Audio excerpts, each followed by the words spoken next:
या जगामध्ये लढाया करणारे अनेक होऊन गेले, अनेकांनी रणांगणामध्ये आपले नाव झोतास आणले, पण जसा काळ पुढे सरकला तशी त्यांची नावे पडद्याआड अस्पष्ट होत गेली. पण शिवाजी या 3 अक्षरांचा प्रभाव हा 350 वर्षे उलटून गेली तरी कायम आहे.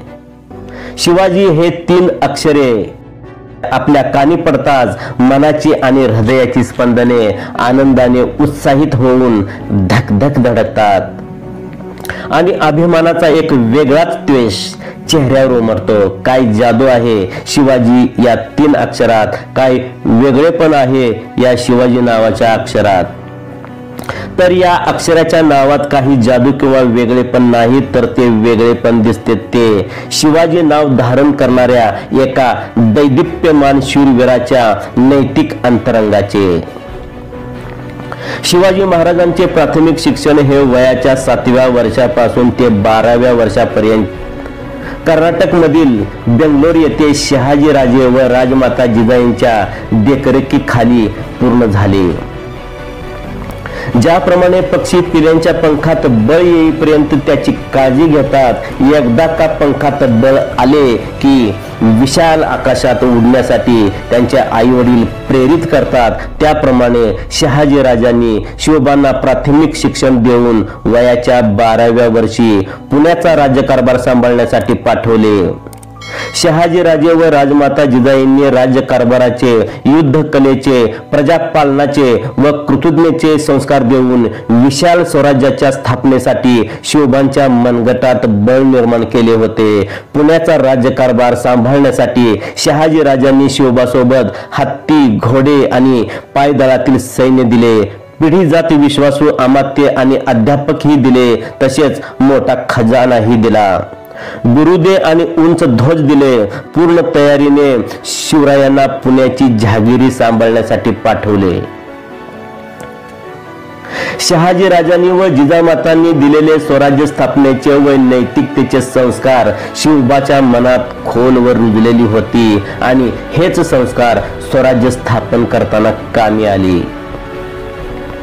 शिवाजी महाराजांनी केवळ लढाया केल्या नाहीत, नुसते पराक्रम गाजवले नाहीत, तर मराठा व इतर बहुजनांच्या मनातील लयाला गेलेला स्वाभिमान जागृत केला. अनेक मराठे सरदार निजामशाही, आदिलशाही, मोगलांची चाकरी करीत होते, गुलामींचे जीवन जगत होते. ही गुलामीची मानसिकता छत्रपती शिवाजी महाराजांनी मोडून काढली. भूमिपुत्रांचेच राज्य या भूमीत असले पाहिजे असा स्वतंत्र स्वाभिमानी नवा विचार शिवाजी महाराजांनी मांडला. असा विचार मांडून ते थांबले नाहीत, तर या भूमीत भूमिपुत्रांचे स्वराज्याची निर्मिती करून आपले विचार कृतीत उतरवले. शिवाजी महाराज हे वारसा हक्काने राजे झाले नाहीत, तर त्यांनी राजेपद निर्माण केले. त्यांनी हिंदवी स्वराज्य निर्माण केले. हिंदवी स्वराज्य म्हणजे केवळ हिंदूंचे राज्य नव्हे, तर ते राज्य अनेक जाती धर्माचे मिळून स्वराज्य निर्माण केले होते, हे आपण विसरता कामा नये. यावरून आपल्या लक्षात येते की शिवाजी महाराजांनी कधीही जातीभेद मानला नाही, पण आपणच जातीमध्ये का गुंतलो आहोत याचाही विचार करणे या काळाच्या टप्प्यात महत्त्वाचे ठरते.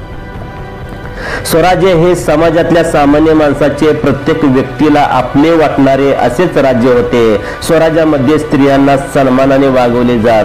स्त्रियांबाबत जर कोणी अनुचित वर्तन केले तर त्याला कठोरातील कठोर शिक्षा तात्काळ दिली जात असे. रांजेगावच्या बाबाजी उर्फ भिकाजी गुजर पाटलाने एका महिलेशी गैरवर्तन केले म्हणून त्याचा चौरंग करण्याची शिक्षा छत्रपती शिवाजी महाराजांनी त्याला दिली होती. चौरंग म्हणजे आरोपीचे दोन्ही हात दोन्ही पाय कलम करणे. या शिक्षेची अंमलबजावणी तात्काळ झाली होती. गुन्हेगाराला तात्काळ शिक्षा आणि चांगल्या कामाला तात्काळ बक्षीस या तत्वामुळे छत्रपती शिवाजी महाराजांची न्यायी भूमिका स्पष्ट होते. न्याय, स्वातंत्र्य, समता आणि बंधुतेचे तत्व शिवाजी महाराजांनी स्वराज्यात रयतेवर बिंबवले. छत्रपती शिवाजी महाराजांचे सैन्य हे प्रजेच्या जीवितेचे, अब्रूचे संरक्षण करणारे सैन्य होते. बाकीच्या राज्यकर्त्यांसारखे लुटारूंचे सैन्य नव्हते. छत्रपती शिवाजी महाराजांनी अनेक आक्रमणे केली, दोनदा सुरत लुटली, पण परधर्मातील धार्मिक स्थळांना इजा पोहोचवण्याची इतिहासात नोंद नाही. छत्रपती शिवाजी महाराजांच्या स्वराज्यात अनेक जाती धर्माचे सैनिक होते. त्याचबरोबर मुसलमानाचे सुद्धा शूरवीर सैनिक महाराजांकडे होते. महाराजांच्या पायदळाचा सेनापती नूर बेगम, तोफखानाचा प्रमुख इब्राहिम खान व आरमाराचा प्रमुख दौलत खान आणि त्यांचे वकील काजी हैदर होते. शिवाजी महाराज हे बुद्धी प्रामाण्यवादी होते. बुद्धी प्रामाण्यवादी म्हणजे बुद्धीला जे पटेल ते करणे. हे पुढील गोष्टीवरून आपल्या लक्षात येते. ज्या काळात धर्म परंपरेनुसार समुद्र पर्यटनास बंदी होती, त्या काळात सिंधुदुर्गासारखे जलदुर्ग बांधले आणि आरमाराची निर्मिती केली. छत्रपती शिवाजी महाराज हे आरमाराचे जनक आहेत. परधर्मात गेलेल्या व्यक्तींना स्वधर्मात घेण्यास त्या काळात विरोध होता, पण छत्रपती शिवाजी महाराजांनी हा विरोध झुगारून आपल्या माणसांना स्वधर्मात घेतले आणि त्यांच्याशी स्वतःचे नाते जोडले. त्या काळात सतीची प्रथा होती.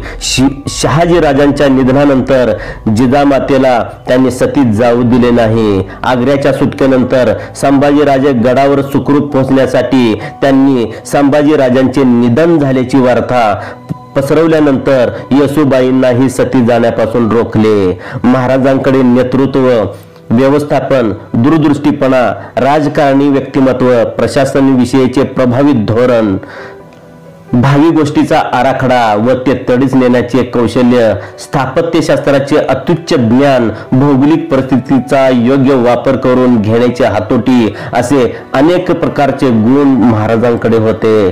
छत्रपती शिवाजी महाराजांचा जय जयकार करून त्यांचे तत्वज्ञान आपल्याला समजणार नाही. त्यासाठी त्यांचे कर्तृत्व आणि त्यांचे विचार समजून घेणे फार महत्त्वाचे आहे. त्यांचे तत्वज्ञान जर प्रत्येकाने आपल्या कृतीत उतरवण्याचा प्रयत्न केला तर नक्कीच एक संस्कारक्षम, नीतिमान समाजाची निर्मिती होईल, ज्यामुळे आपला देश नक्कीच समृद्ध आणि सामर्थ्यवान बनेल. धन्यवाद.